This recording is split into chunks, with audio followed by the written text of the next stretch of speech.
I'm Patty Phillips. I'm the secretary of the board. This is Iman Al-Yadak. She is, what is your title? Programs and Outreach Volunteer Support Specialist. I always have to look at my signature to look it up, but yeah, the Programs and Outreach Volunteer Specialist right now. Okay. Well, and we are glad you're all here joining us tonight. We're a small group, but mighty. Glad we have a couple of folks from Kaiser Permanente here tonight to talk with us about PADS, right? The Psychiatric Advance Directives that we have been trying to get developed. We represent NAMI Solano County, which is the county affiliate for the nationwide organization of the National Alliance on Mental Illness. And we provide classes and support groups and activities for people experiencing mental health conditions, as well as their families and loved ones. So we've introduced ourselves. I'm just going to go around, just tell us who you are and a quick note on why you're here tonight. Starting with Antoine. Can you hear him? Can you hear? Just barely. Yes. Okay. So speak up. Next. My name is Anita Catlin, and I'm on the board of NAMI, and I'm also the parent of someone in recovery for mental illness. He has severe mental illness, but he's recovering and doing quite well on the right meds with the right wraparound services. Yay, yay. You know what? I'm going to stop all of this because you guys look like you're about 3 miles too far away. So come up closer, please, because otherwise, yes. Okay, not working. Okay, like really close. You're gonna come up really close. Yes, please. Part of all this. It is not as close as you think. Okay, so Look in the window. the other thing I would say is that every month we have a public meeting. We never know if we're gonna have 100 people or 5 people. Looks like we have a kind of small group tonight, but as Patty said, small but mighty. That's it. That's it. John? And I'm John Phillips. And Patty and I have a son who's in recovery as well and doing more remarkably well. We're really pleased with that and very thankful. Still has hurdles to overcome. He's doing well. Yeah. I'm Dennis McCarty, and my son has severe mental illness and has been in Napa State and County Jail for the last 2 years. And we're just trying to see what's going to happen, trying to figure out some, they're trying to conserve him, which is probably good. And Get him good help. and we're just waiting to see. It's all lots of years. Process. Glad you're here. We'll introduce our guests in a little bit. Yeah. Yeah, just before they speak for us tonight. Thank you. And I'll jump in. Yes, please. I'm Deb DeMello. I'm the current executive director for NAMI Solano County, and delighted that even though we're small and mighty, that we're here. We're recording so that people who are missing tonight are able to join. I have 2 adult sons, both with serious mental illness. One is finishing his last peer-to-peer class. He's graduating from that class tonight, and it's at the same time as this meeting. So I'm delighted that he's able to do that this round. And my oldest is one of the individuals that I would love to see have a pad and be able to have it available. So I'm delighted that we're going through this process. So next, I'll pass the torch to Gladys.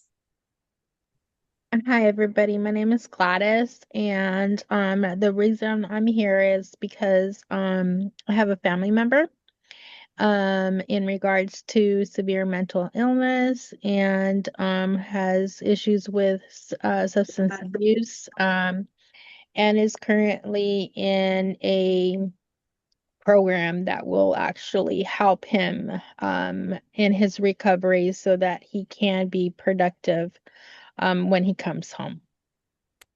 How did you hear about us, Gladys?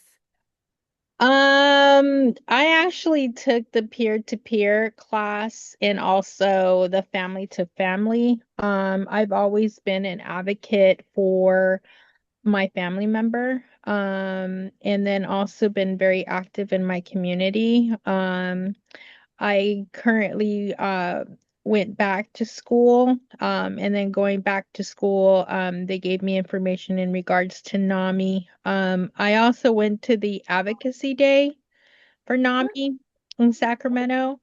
And then I also advocated for the court program, and also advocated how important it is that these services are provided and also can be advocated in the perspective as a family member when you have family that they cannot advocate for themselves. Making sure that programs like care court could actually help my family member. If it wasn't for this type of services, instead of incarceration, these types of services that actually do help him in a treatment program and then help him transition out of a program with still having services for him out in the community. Oh, well, that's wonderful. Thank you for sharing. Christiana, would you like to speak? Maybe she's. Gladys, we'd love to see you. We saw you for like one short minute. Hello. Yay. Hello, can you hear me? Yeah. Hello. So I'll try to get the video. Let's see. 1 second. So anyways, my husband is there, and so he kind of shared a little bit in regards to our son Dante. He's been trying to become competent and going back and forth to Napa State. They brought him back once. I said he wasn't competent, and sure enough, the judge said he's not competent. So he sat in the county jail and waited for 3 months and then went back to Napa State. He seems to be doing pretty good there. That was probably the best place he could have been, where he had some time to stabilize, because previously, he would only get the 5150 and would go to various Kaiser outsourced facilities, and the charts don't reflect, and he'd start new meds each time, and it was just horrible. And so here he's been able to be on clozapine and was doing well, but he does decompensate back in the county jail. So finally, after a certain amount of time, they deemed him gravely disabled and said that they sent him back to Solano County to see what's next. So they're going to conserve him. And I had mixed emotions because my husband's for it. I don't really understand it, but if anybody has any programs they could suggest that would be good, the county will figure out where he's going to go. But I know we can suggest places. And then I would love to know where Gladys's family member is at some point, if she would share that. But I think I heard Synergy was kind of good. And if anybody out there knows of any places, just so when we talk to the person who comes up with the plan to place him, we could maybe just throw some idea out. It's just a scary process because I don't understand the whole conservatorship thing. And but I think it's got to be the best bet because nothing else has worked all this time. And that's all, I guess. Thank you. Thank you, Christiana. And I look forward to seeing you at the walk on May 9th. Yes. Yay. Just a week and a couple days away. Yeah. Right. Uh-huh.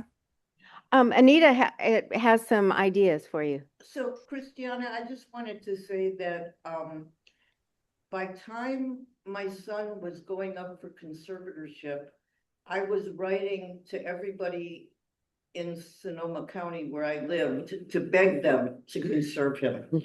Because when you've gone through hell for a long time, conservatorship can be your absolute best friend, because it doesn't have to be you. It allows you to be the parent. Mm-hmm. I don't know if the rest of you have had someone conserved, but you don't have to be the police anymore. You're the parent. You provide love for your kid. and let the conservator be the conservator and set down the rules. You know, no one conserves the person more than they need to be conserved. So if he shows he can handle money, they won't conserve him for finances. If he shows that he can drive safely on medication, they'll let him drive. They take away, when you're conserved, you cannot drive, you cannot vote, and you cannot own a gun. And I don't think you can ever own a gun again, probably. But my son drives now. My son is not conserved any longer. Oh, When he got off conservatorship the second time, he said, how long is the longest the court ever saw somebody before they came back? And the court said to him, 3 years. 3 years people have been able to maintain. And my son said, I'm gonna beat that. And it's probably been about 7 years. wow. Conserved. Wow, that's He's wonderful. Determined, you know, but you have to have a loving family. You have to have support. You have to have a plan and wraparound services, and then you can stay off being conserved. Yeah, it helps. And there's programs in Sacramento County that are fabulous, and we can talk about that. But Maybe we can connect you guys. I wouldn't be scared about conservatorship. We can connect you, Best thing that Christiana. Thank you. That's a wonderful story. I'm glad thank you for sharing that. And then maybe you could give my husband your number, and then we'll connect later. Thank you guys. Yeah. Anita, Dennis, Anita. Has your son ever been? No, he hasn't. And No. have No. kids been? No. conserved? No, neither of mine. But I will tell you, I'm delighted that we're going to have the topic tonight. So I want to just, Anita, ask that you share a little bit about the connection that we've made. But one of the discoveries over the last 3 years I've been in this role is that the Psychiatric Advance Directive was one of those ideas that I believe could have made a difference in my son's first hospitalizations with Kaiser, but he's been hospitalized many, many times. Probably, I believe the last count I had was 19 or 20 different hospitals.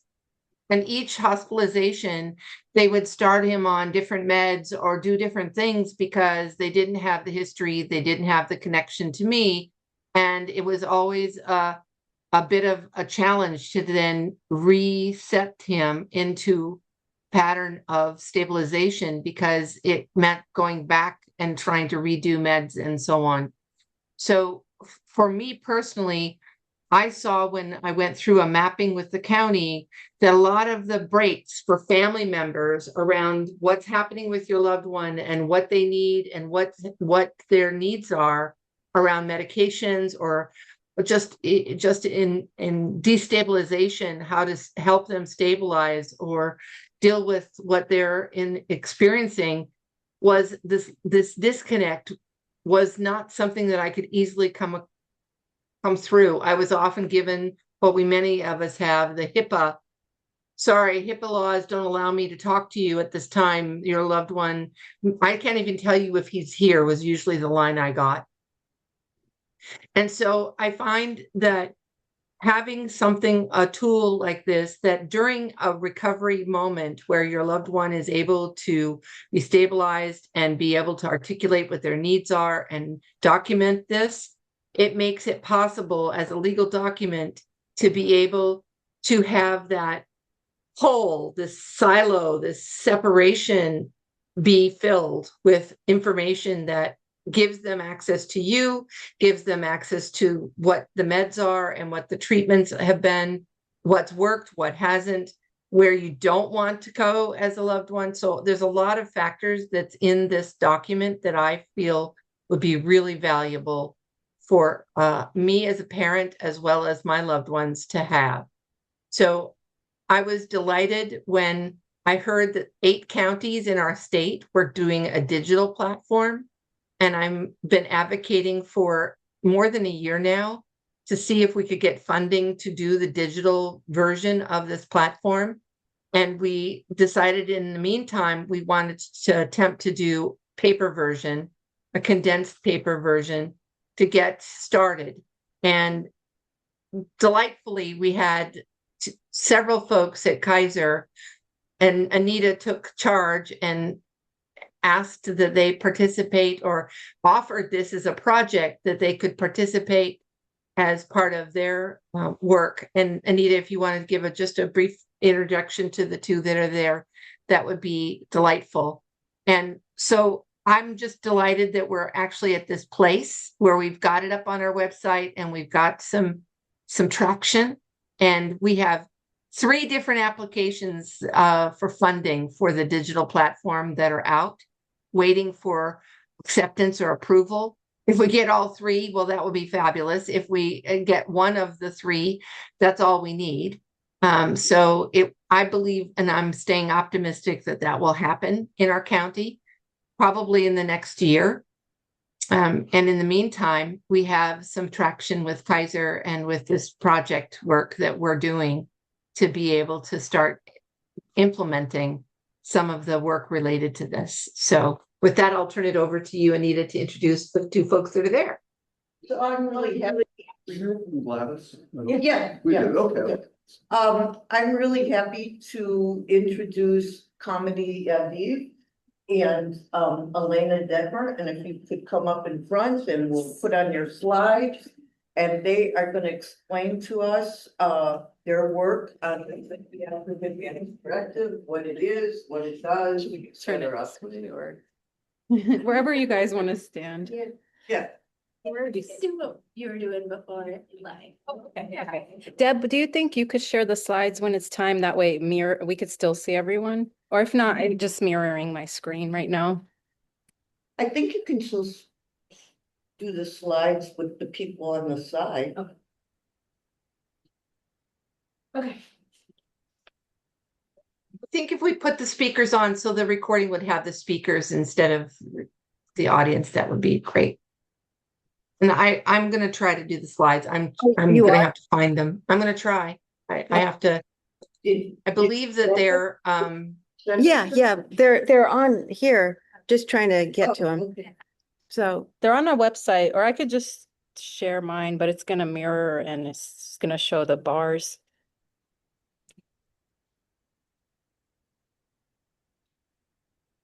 Okay, I'll share it. It's in a PDF form, but I'll share it not as a slideshow, but just a slide. Go run through the slides. Are you able to see it? Yeah. Good. Elena, I don't know, were you planning to do this with your comedy? Yep. Yeah. Oh, okay, good, because I know that Destin's name is up here, not yours. Yes, we weren't able to save it, yes. Okay. But yes, Destin did help with this, but is not here with us today. So this will just be a quick intro to Psychiatric Advance Directives. Just as a quick disclaimer, we're not doing therapy today. We're here only for educational purposes. But just curious, as a quick survey to get us started, on a scale of 1 to 10, how familiar people are with Psychiatric Advance Directives? So let's say a 1 is no familiarity at all, to 5 being expert level. Curious, people can show hands or drop in the chat if you're online, where you're at on this scale from 1 to 5. So maybe say, how many people don't really know anything about? Raise your hand. Okay, Okay, okay, so probably a lot of 1s. and how many people know a little or some about it? Okay, Okay, I know a little bit more. okay, Give myself an 8. Don will give himself, well, it says 1 to 5, so we'll give you a 3, we'll give you a 4, and then we'll give us a 5, because we've been working on it. Okay, so PAD stands for Psychiatric Advance Directive. And this is evidence-based, and they have their references on the bottom. Okay. yes. Well, I know a lot of people are not super familiar with PADs, and actually there's research that shows that even healthcare providers don't have a lot of knowledge about PADs. So in one study, there were 40 psychiatrists and less than half had functional understanding of PADs. And then in another study, they had 597 mental health professionals. So that would include people like psychiatrists, psychologists, social workers, And out of those folks, only 37% answered questions about pads correctly. So clearly there's a big knowledge gap in it. So part of our goal is to educate people on what pads are, do some advocacy for, getting them more implemented. And we can go. Didn't you recently give a talk to a group of We did. professionals? And so are you gonna talk about that? Yeah, so the Yeah. slides that we're presenting are actually the slides that we presented to the providers. So at the end, we would love to hear, if you have any feedback for us about the slides And themselves. did you ask them that same 1 to 5? We did. We did. Yeah. We got- We do have that data in the chat. I was thinking about Yes. saving it, maybe Great. we can do some research on that. Yeah, but I remember a lot of 2s and 3s in that Yes. meeting. Really? So these were people providing psychiatric care, but didn't know about the pad. So it's new to everyone. Yep. Even though it's been around for probably 20 years at least. Well, that's like NAMI. We went for 20 years. 10 years with and seeing different doctors, different therapists. Nobody ever said anything about NAMI. So it's like this information, it takes a long time for it to get out there. So thank you for being here. Yeah, absolutely. And so with that knowledge gap, despite the low knowledge among even healthcare providers, 66 to 77% of psychiatric patients express interest in creating a PAD, though only 4 to 13% actually have completed one. And we have a bit of data from the Kaiser-Vacaville ED specifically. So we looked at December 1st to 10th, 2025, of the 84 adults admitted to the ED, none of those had a PAD on file.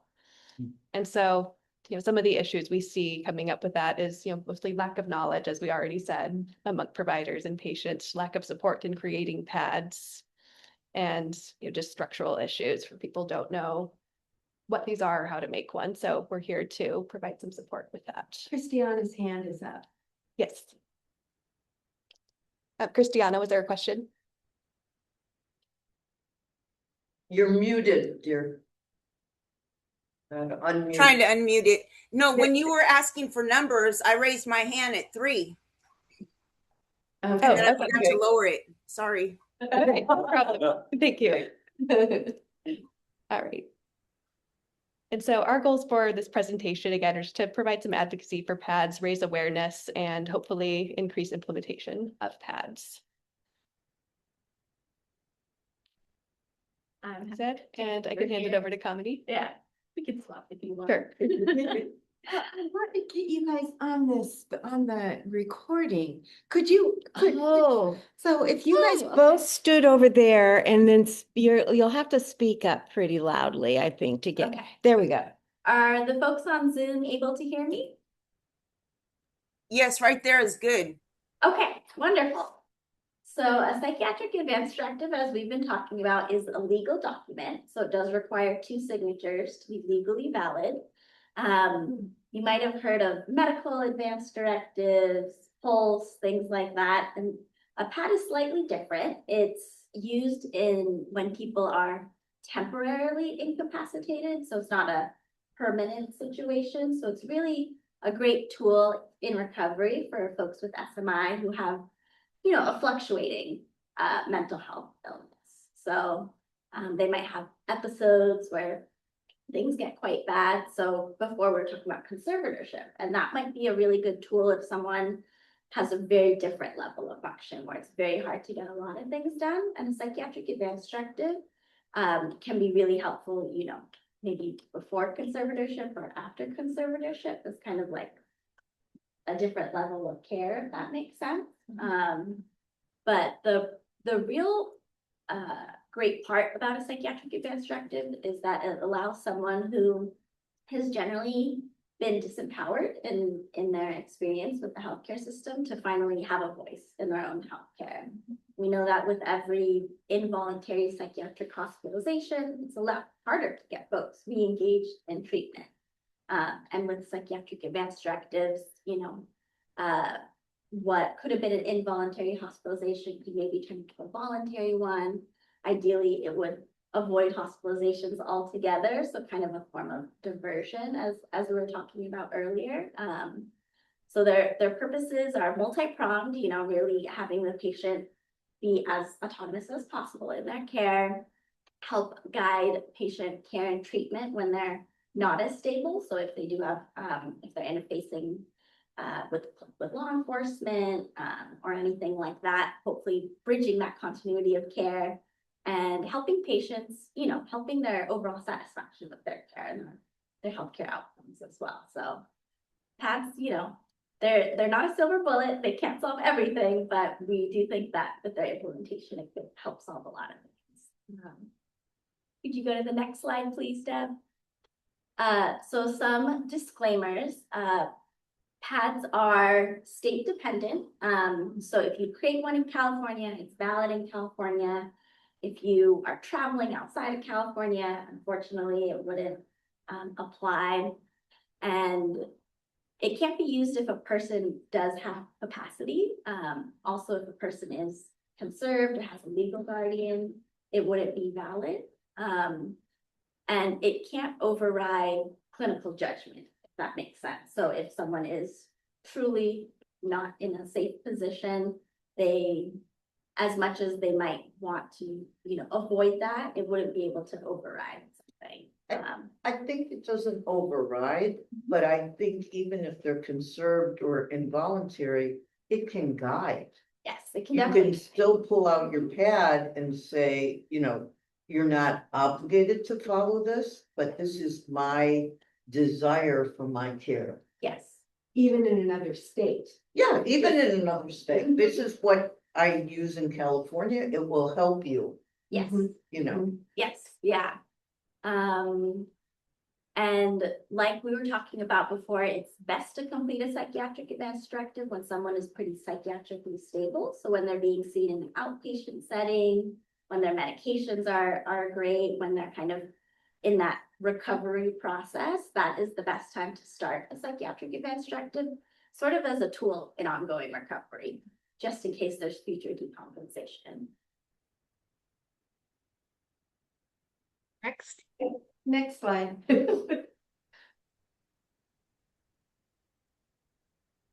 Okay, so a psychiatric advance directive can give folks who might not be as familiar with that individual, it will let them know sort of their baseline level of functioning. So for example, I work in an inpatient setting when a lot of folks come in and they're often not at their best. They might have been in a car accident. They might be under the influence of substances. And for a lot of people in the hospital, they don't know this patient. They're trying to figure out, what is this person's baseline? Is this a psychiatric emergency that's going on? Is what's going on due to substance use? So a psychiatric advance directive is kind of like a bridge of communication. It kind of lets people know this is what this person is like typically. This is the language that they prefer. You know, these are the meds that they prefer. These are the doctors that they trust, family members that they trust. Maybe they're not able to communicate that level of detail in that moment. So a psychiatric advance directive can provide information when they can't see themselves. Next slide, please. Thank you. So a PAD can be as detailed as you'd like it to be. The full version, I believe, is 30 pages on paper. Yeah. So it's quite comprehensive. NAMI has come up with a shorter form, 5 pages, so it's a little bit more doable and includes all the important things. So any allergies, obviously that's important. If they prefer any treatment facilities, any specific de-escalation techniques that might work for somebody. And you could also name someone to sort of make your medical decisions for you temporarily if you have someone like that in your life that you trust. And, you know, they certainly don't all need to be completed, but it can be as comprehensive as you want.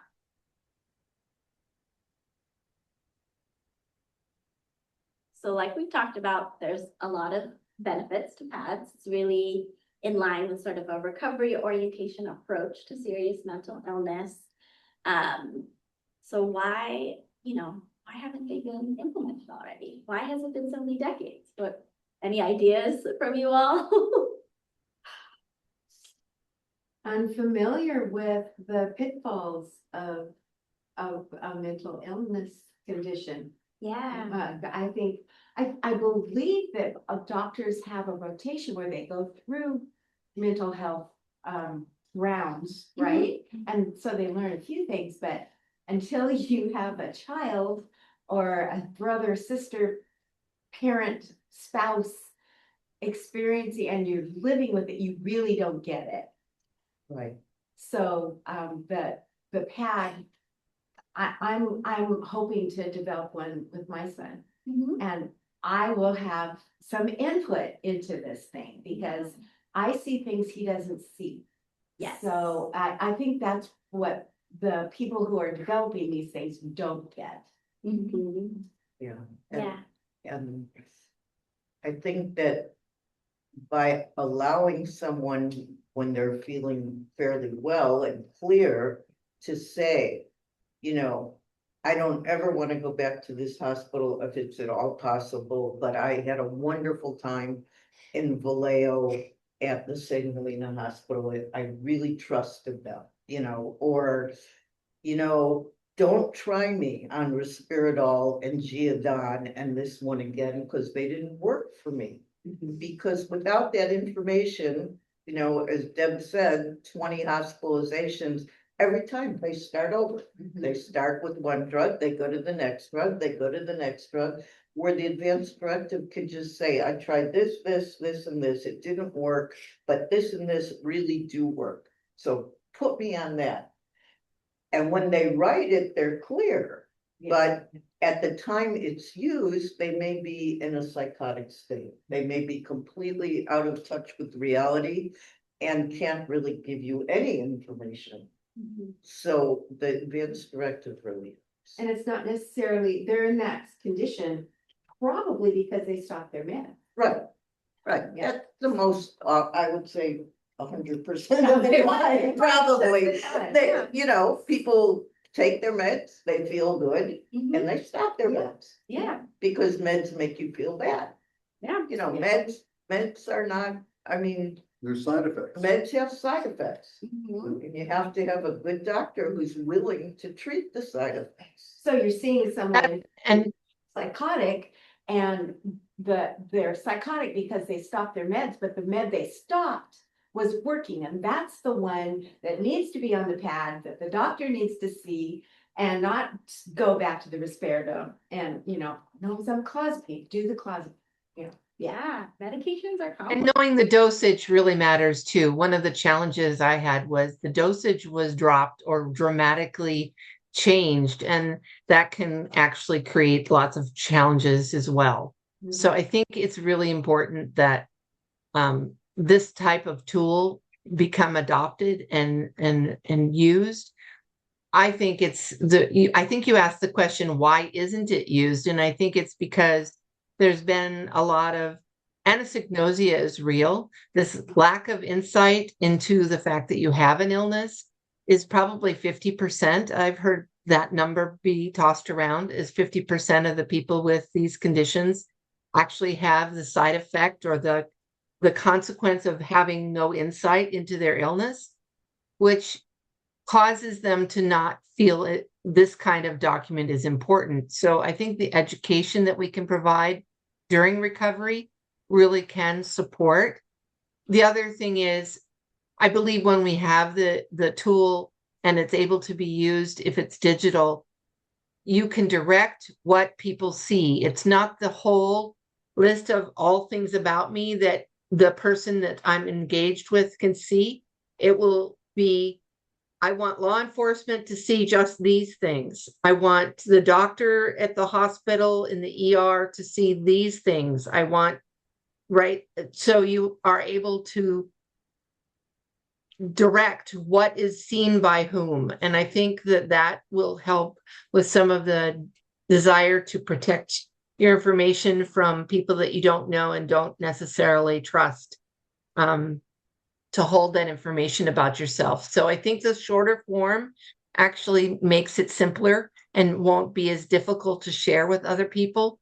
And I think in the future, when the digital platform has been refined and distributed throughout the state, we'll be able to have it directed to the different institutions. The first responders will only see the parts that matter to their immediate, how to help de-escalate. How do you engage family.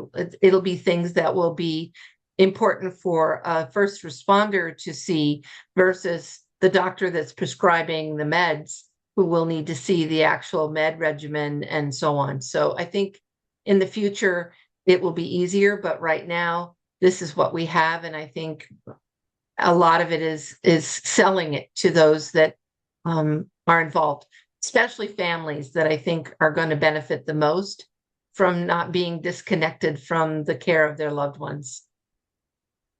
But how do all the hospitals access the information once you submit that? Are we going to get to that in the presentation? So should I advance slides?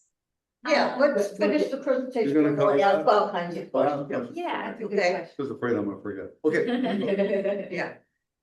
I mean. Next slide, or are you good here? Next slide, please. Okay. So how to create a pad, this kind of loops into your question, John. So the first step is to really, determine what your wishes and preferences are. And NAMI does have a QR code that leads to a slot on their website where someone can complete it and be contacted by a peer support specialist in NAMI who will help someone complete a psychiatric advance directive, which is very cool. And you can find a healthcare agent if you'd like to make like a proxy pad. And then you have to complete it. It does take time to complete it. And then distributing copies of your pad. So that's sort of your question, right, Yeah. John? Like, how do we make sure after we make it that the right people know? Yeah. And I'll let you know, within Kaiser, we do have an area where we look for medical advance directives, and we have a class about setting up a medical advance directive that doesn't exist for psychiatric advance directives. And hopefully, as we continue to present and grow awareness that this is important, we'll be able to incorporate those types of things in our electronic medical record. But I would say right now, the best way is to, probably maybe have a card in your wallet saying that you have a psychiatric advance directive, maybe have a physical copy of it, which is, Right. Our having the project, digital would be ideal. But our project at Kaiser is gonna be, it will be made. It will be the patient and family's responsibility to distribute a paper copy at this time.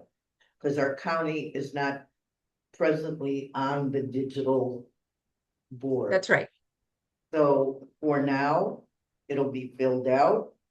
It'll be printed out. You could make 5 copies. You can have one in the car.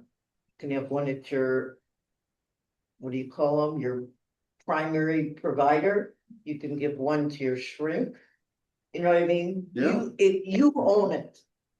Or your Yeah. family owns it. And when you go into the hospital or the emergency room or whatever, someone, and eventually the police will ask, do you have a pad? I mean, both your son and my son have both been arrested and put in jail for mental health issues. Dennis's son too. Oh, and Dennis's son too. So all of our kids, if they had an advance directive on file, the police would have put their name in the system and went, oh, psychiatric. Okay, they're off their meds. And they wouldn't have ended up in jail. It makes such a difference. My son was in jail for a year. Your son is now on his 2nd year. I don't know how long your son was in A jail. few hours, A few hours. because he was so decompensated that they recognized he was a 5150 and they, sent him off to the crisis unit. Ah, okay, all right. But John, So one of the things that Judge Healy here in Solano County is asking is that the people who are going through his diversion court, when they've been stabilized and on recovery, that they fill out a pad. So he's very supportive of this. And at the NAMI conference last year, one of the towns near Sacramento was doing what they call the Blue Envelope Project. And the Blue Envelope basically had the pad in the blue envelope. And if the police officers saw the blue envelope, they knew, oh, this is a situation where we need to engage and see what this says about the individual, because they obviously are decompensating. So it became a communication tool in that town. But I think that's some of the ideas of how to make that possible, is that it become a communication tool. Gladys, raised your hand. Mhm. Yeah, so I have a question. I live in Napa County, so I'm just trying to learn how Solano County works. But does Solano County have a registry through law enforcement, meaning that if they do encounter one of our loved ones, they at least have, besides them encountering them on several occasions and incarcerating them, um, does Solano County have a registry list through law enforcement? Because I know American Canyon does and Napa County does. Vacaville, Interesting. the city of Vacaville does, they called it the Puzzle Project. So police in Vacaville, but as far as sheriff or any other city, I don't know. Yeah, I don't know. I mean, today I spent time with someone kind of doing some counseling. She's a Kaiser member. And her brother, the police won't come anymore. Oh. You know what I mean? They know that he acts out. They know that the family needs help, but they've gone so many times that if they call the police, the police just say, sorry. Oh, they wouldn't come to our house. They wouldn't come to your house? No. It doesn't matter if there's a murder going on, they will not come to the Vallejo, they don't respond. That's a really that is very disheartening, just because Napa County has been, well, now, because they do have a lot of funding now, and now they're creating this program on top of a facility that will allow them to stay at home instead of sending them off to different counties to get services when you have severe mental health illness. Just because Napa County, I don't know, it just, what I'm saying in my own experience, in helping my own family member, and with that lived experience, is advocacy and educating law enforcement that people with severe mental illness, when they are in their psychosis mode or in the psychosis that they're facing, they have a mobile unit that they actually call. Yes. And the mobile unit will actually go in and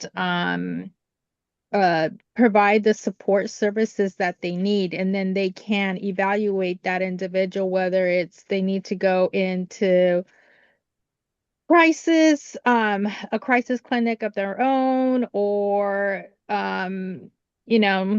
or provide any type of other additional services. So I guess to answer your question, law enforcement isn't uh they will go to the call. If they have that information, that they know that this person has some type of a mental health condition that is considered a disability of some sort, and it's documented on their end, they will provide the crisis mobile unit. And the crisis mobile unit will come. So law enforcement will not intervene. Of course, they will be there in case of an emergency, but they won't consider incarcerating that person, because they already know the condition or the disability that that person has.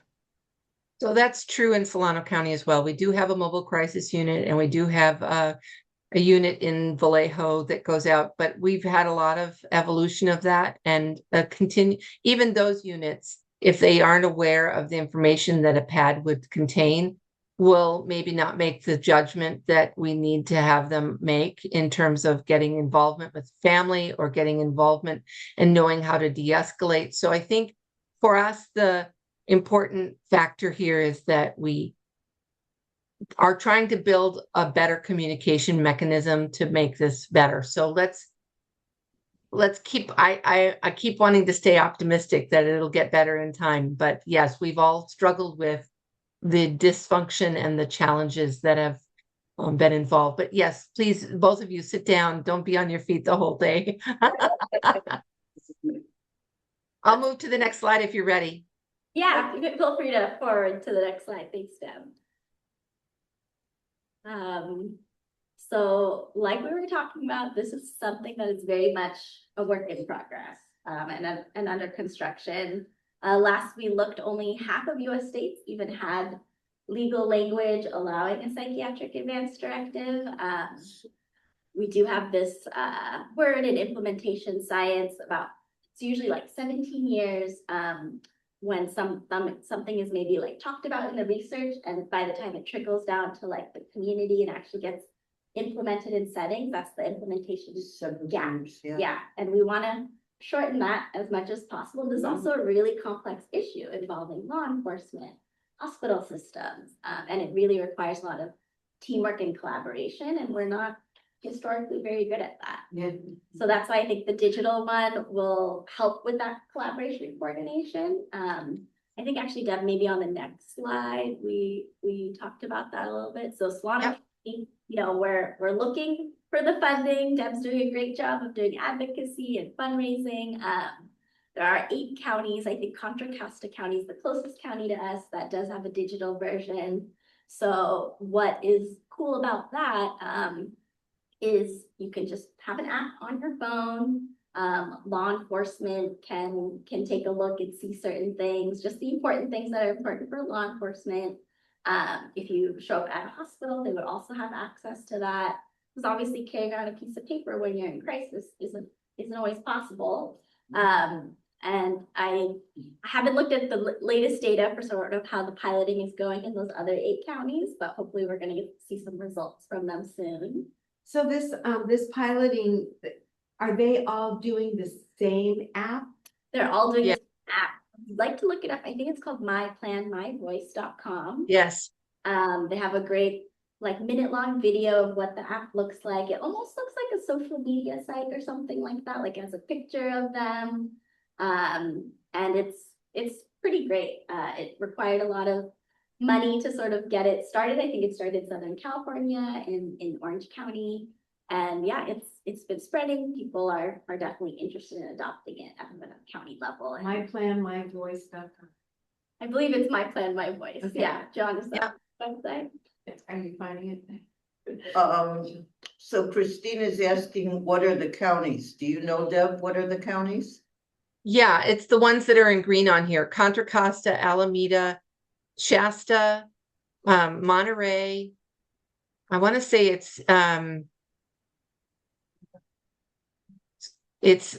3 counties, the 3 cities in down by in Southern California, and goes across to not Stockton, but it's in the middle of the state. Those counties that are here in the middle of the state. So I have the list, and I can provide it, or we can post it as part of this presentation as well, showing which counties those are. Different. So I don't know, maybe we're missing some information on this slide, but yeah, we'll make sure you have that information. So like I was saying, this was originally a presentation that we gave to our outpatient psychiatry providers in Kaiser. That's why it says Kaiser on it. And we've kind of talked about, you know, what might be some of the difficulties in implementing it. But, you know, you're all here, you're all family members, you're all passionate about the cause. I think when we think about barriers, there's also kind of facilitators, right? Who are the people that are kind of pushing this forward and advocating for it. And I think, yeah, all of you here are part of that. Well, plus your department. I mean, you know, I went to psychiatry, no go. I went to psychiatry administration, no go. Then I went to psychology, which is the department that they're mostly in. And they said, yeah, let's talk about that. So without you, I don't, you know, we'd be nowhere. Now we have, Deb, we have had good feedback from North Bay and Sutter. Where are we with the other hospitals? Behavioral Health has submitted the application to get the funding for behavioral health for the Solano County Behavioral Health.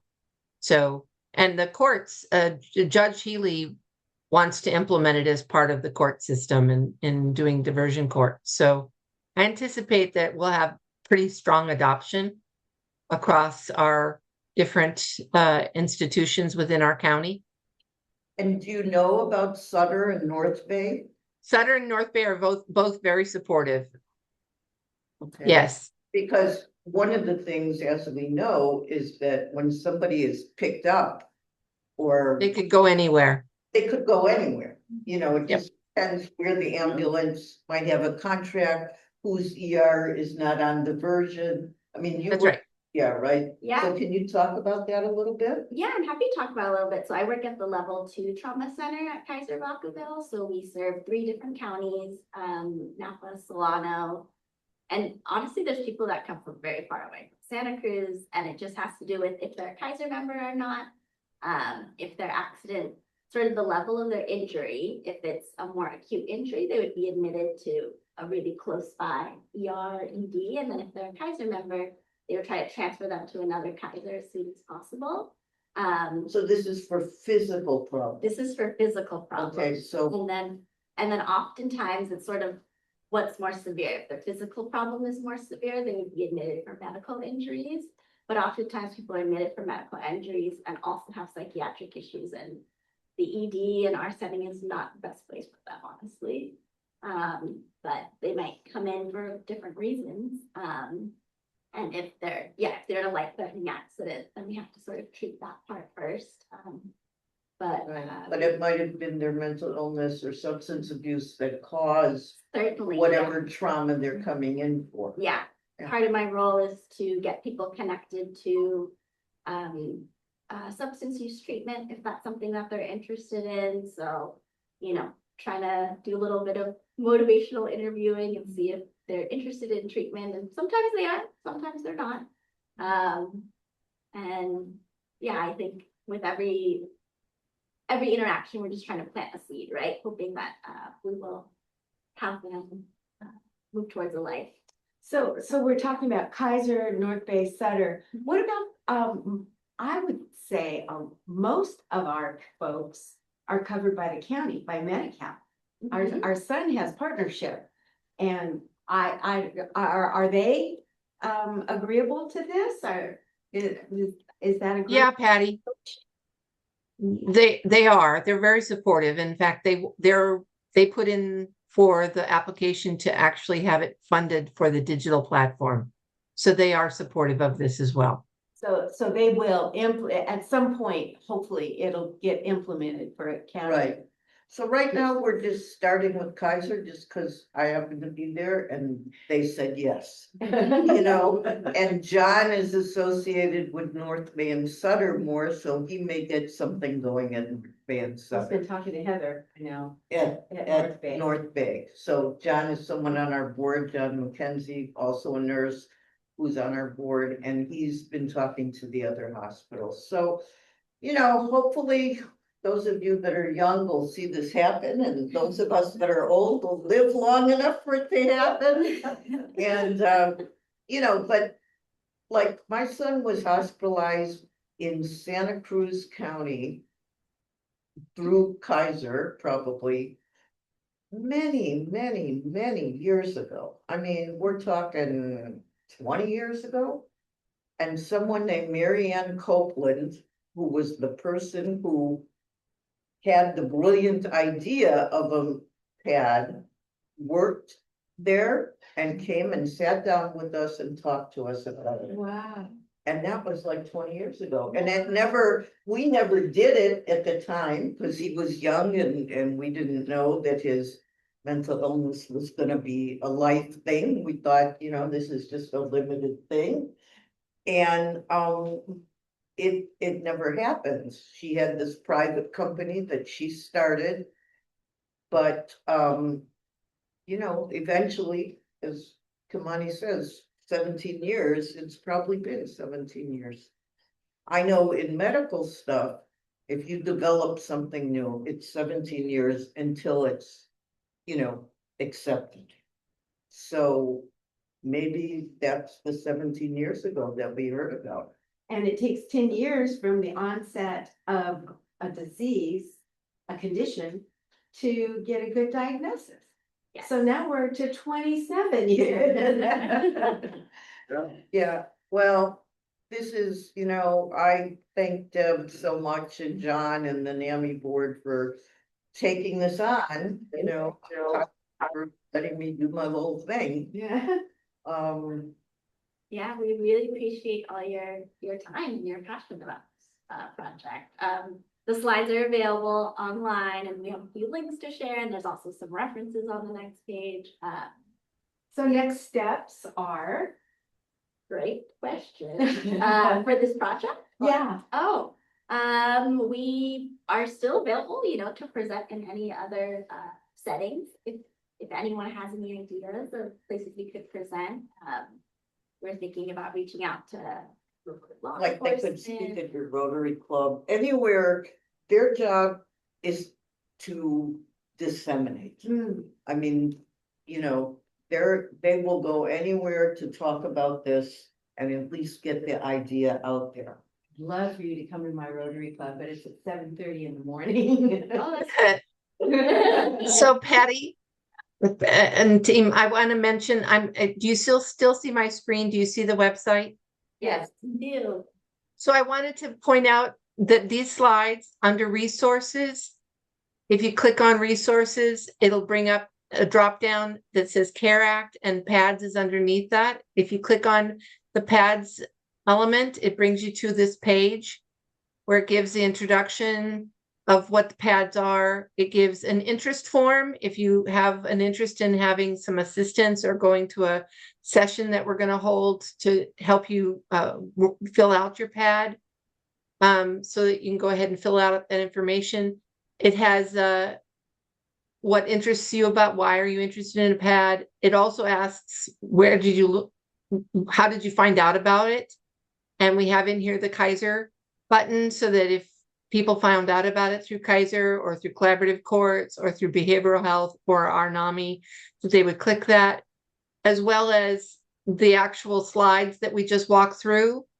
And then after the slides, it's gonna make me go through them all. Okay, it actually has a downloadable version of the PAD with it can be filled out. So you can see the 5-page document and fill it out, download it and fill it out. And it has a picture of it basically, where you can scroll through the PAD and see what it says and how it's constructed here. So you can see what the questions are and how it's a simple form. It's really not complex, but the ability to fill it out, and it's actually 6 pages because I added an extra space for putting in more meds because the med list was only like 5 meds long. And sometimes our loved ones are on more meds than that. And I wanted to give an extra space for the details of the meds. So I added that blank page at the end. But it's basically here and ready for people to use. And we'll fill in some of this information around where it's being piloted. But we continue to work with the consulting firm that's implementing in these counties, and they know we're anxious to see if we can implement it in Solano County. And the person who's rolling it out in these different locations is ready to have us added to the list as soon as we get the funding. So that's where we stand. We'll probably hear in the fall on the funding. I'm guessing it'll be probably September, maybe a little bit sooner. It depends on which funding mechanism they went to. But I think our county has a good chance of getting it funded through our behavioral health, as well as if they don't, the Department of Justice grant for the diversion courts, I believe we'll have it funded if we don't get it through our county efforts. So I believe we're going to implement it. It's just a matter of time. And in the meantime, having it written down and thought through from a thought process, and sometimes we think differently when we write than when we put on a computer. So I think having the exercise of our loved ones and our families going through and filling out PAD and having a draft ready for when a digital version can be implemented, makes that next step of doing that process even easier. So I would say it's not wasted time. It's a good investment in thought to be able to make sure it's communicated now and in the future, being able to do it in the more refined digital platform. So I'm delighted. Thank you so much for going through and creating this process with Kaiser, sharing it with the institution there. I really appreciate the investment. And I think we all can learn as we go through this process. One of the pushbacks I got, and I'd be very curious to hear what your experience is, and that we each share our experience as we go through this, is that one of the pushbacks was they felt that people who are being suggested to create a PAD are too suspicious and untrusting to put that information into a document that would be shared with law enforcement or shared with others. Son was very untrusting, and he's really stable, but he still was very untrusting. What are they gonna do with it? I'm doing ongoing work to get him to do it. Yeah. That's what I'm experienced, that I believe is going to be necessary as well, is that we as family members are going to need to work really hard in gaining their alignment and understanding of why it's important, and to be able to find the value proposition in doing it. It's going to take some, I think, some unique communication, but I think once we have some successes and success stories and examples of why this was a vital part of a person's health and recovery, when we can start to get some of those stories and having peers support. So that's the other part that I am really delighted that Anthony, who is a case manager for our diversion court and has worked with cases that are very difficult and challenging for the last 3 years, has taken on this as part of his role to help coach and help people fill it out. We also have peers in our organization that I just learned on Saturday have gone through the RAP training, helping peers help other peers fill out a RAP plan, which is a recovery plan for themselves. This is a little bit different than a RAP plan in that it's really looking at how do I communicate in a crisis to those that are involved with me. And I think that's a little different. The RAP plan is much more on how do I get to recovery? How do I build a better future for myself, and so on. So I think those individuals who are doing the work in our NAMI programs and supporting peers in our NAMI programs, if they can show and demonstrate why they think this is valuable for themselves, it will help go a long way in bringing others along. And I think we have to really think about who we have supporting and presenting this value proposition to people, and helping them understand why it's important. So I would love it if we could hear over time what people have experienced, what barriers you have, and what kinds of ways we've worked around those barriers to be able to engage our loved one in creating this for ourselves and them. You know, Christina had a question that I'd love to answer, and that is, if someone has an advance directive, will the hospital follow it? You know, I met with our ED administration and I asked them that question. And they said, you know, things may be out of our control. The person may want to go to Vallejo may not have beds. You know, I mean, within our control, what options we do have, we would look at the advance directive, but there's always going to be things that are completely out of our control. You know, but we would try to do the best we could. But, you know, it doesn't bind the hospital. The same as an end of life advance directive. Someone may write that they don't want to be resuscitated. And when they get to the hospital or the wife or the son may say, I don't care what the advance directive says, resuscitate dad. Yeah, you know, so it's not binding for the hospital. These Right. simply say, this is what I wish. And we'll have to, if and when we ever really get it, because our Kaiser project is, you know, just a project. But if and when we really get it, we'll have a lot of educating to do at the hospitals. Because Yeah.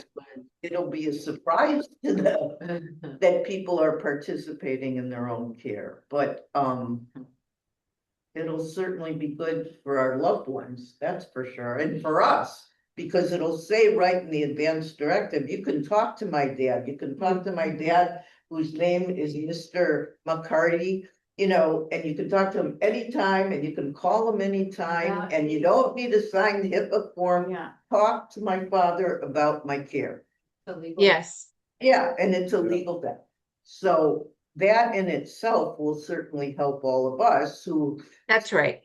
have no clue where our loved one is. Patty had a time, Patty and Johnny had a time where they were clueless, right? 2.5 weeks. 2.5 weeks, they had no idea where their son was. Because they said, well, that's a HIPAA violation, we can't tell you. Yeah, finally, a social worker went off track and felt so sorry for me because I was calling every day trying to figure it out. She finally told me at least what hospital he was in. So that was good. Yeah. So that's been a lot of our experience, I think. And I think this is one of the ways in which I can see a positive outcome happening.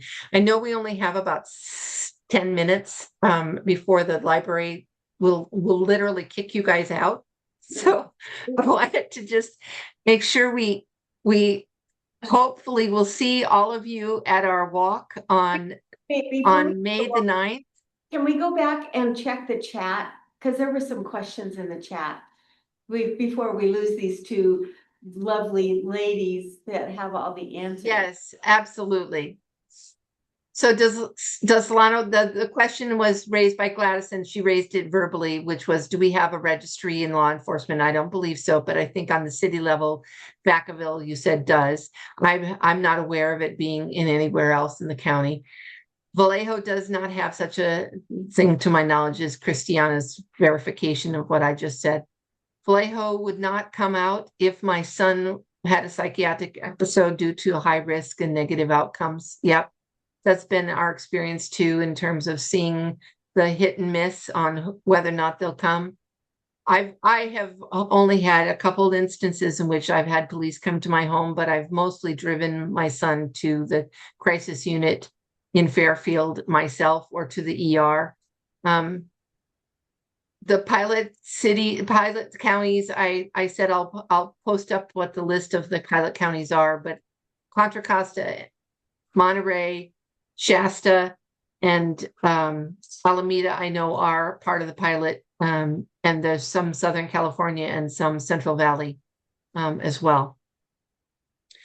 What did Kaiser's doing to advocate for instituting this? And I think the project that you guys are doing, presenting it to the staff, that we're asking this question as people were coming in and raising the level of awareness, even for those 85 or 100 people, less than 100 people that put a question, you know, people want to know what a PAD is once you ask them the question. And I think being able to have a handout that explains a PAD and give them the link to our site and an interest form, that would be, or like we created the QR code that they can just scan that and they can go to our website and see the information, will be ways of doing it. And we can start doing more information sessions.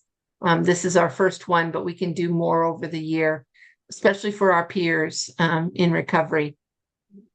Different facilities, Kaiser outsources on 5150s, and yeah, every institution outsources, and people go thither and yon depending on the number of beds that are available and so on. So I think is Kaiser able to help fund with something like this? Everybody wants to help fund, but nobody wants, well, it's been a bit pulling teeth for me to get this to the point that we are, but I believe that the funding is going to happen. all 3 grants have been written to include the funding for this. So I actually do believe that the funding is going to be manifested. Once the pilots, 8 counties and maybe 9 if we're included, will go through the pilot, and then it will be a deployment for the state. If we can show the value proposition of what has this done for the individuals who participate, if there's a success story to be told, I believe that they will deploy it across the state. I don't think it's considered a pilot at this time in the counties that are deploying it, but I believe it will eventually become across the state, because frankly, our loved ones don't look at lines between the counties when they're having a decompensation or a challenge.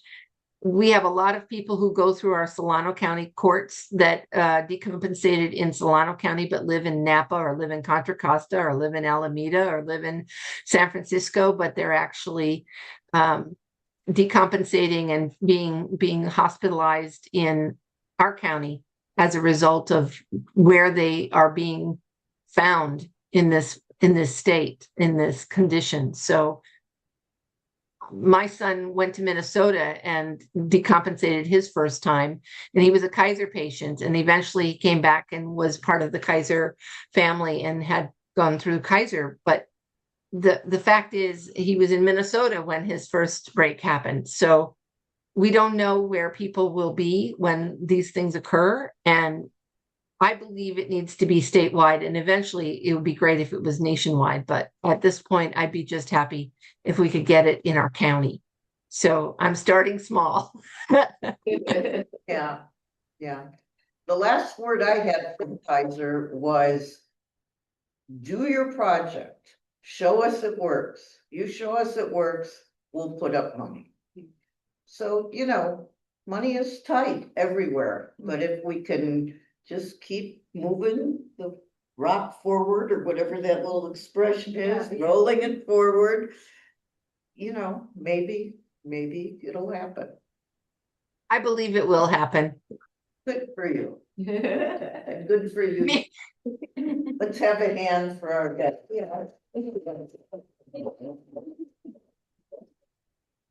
So we want to do a little walk spiel real quick, and then we'll. In our 2 events in May. In our events. Yeah, we only have 3 minutes. So Iman, do you want to give us our little walk, yay, rah, rah, in our events pitch? Yeah, let me do that. There you go. Perfect. So May 9th, we are doing our walk. We would love for everyone to come out, and we are still looking for volunteers. If anyone has time to help set up, take down, things like that, please reach out. Also, we're doing 2 events for May's mental health on May 11 and May 25th. It's for family members. We're gonna just have fun and do some activities, food, and socialize. Everything is on our calendar. It's always up to date, so you can find the links to register there. We're asking people to register at least the Friday before, so we know how many people are coming and to make sure we have enough food and everything like that. And we are still looking for volunteers in other areas. The support, the resource line, we really need support. There's only 3 of us right now. That's kind of switching off. Do you want to explain what the resource line is? Yeah, Tell these 2 also. So we have our resource line that people call in if they need support with finding housing, mental health resource, and basically anything you can think of. We try to do our best to get them the resources they need. Currently right now, it's me and 2 other volunteers, but we've been like switching off, but I can kind of feel the tension, things are kind of getting harder for everyone. So the phone calls have been picking up. So we're looking for support in that area. And I don't think anything else right now. I think we're doing okay on other stuff. We always need advocacy people. We're hoping to do more tabling. So if anyone wants to come and just sit with us, you don't even have to really just see how we navigate, what we talk about, the materials we have. And then we do have, everything's on our calendar, volunteer drop-in hours. If you want to come in on Zoom and just have a few questions or want to volunteer in certain areas, that's also out there. But yeah, our walk is coming up. We're really excited. And showing me how. yeah, we're really excited. It's Mother's Day weekend, so we have a little couple of extra things that we might be doing for fun. Yep, so everything is there. And then, yeah, and there's the volunteer open hours. I sit there for an hour. If anyone drops in, I'm there. So if you have questions, want to know anything, yep, so everything's there.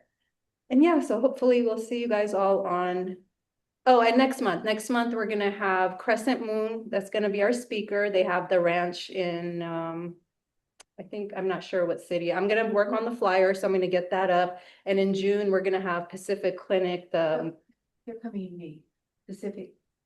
I thought it was the other way. Yeah, it's May, Are you sure? positive. Oh, I think we double booked. Okay, so I need to take care of that. So then actually I need to talk to Crescent Moon. So we will have Pacific Clinics next month. Their mobile crisis unit in this area. So I don't think anyone will want to miss that one. You can ask all the questions that you've been having. Yeah.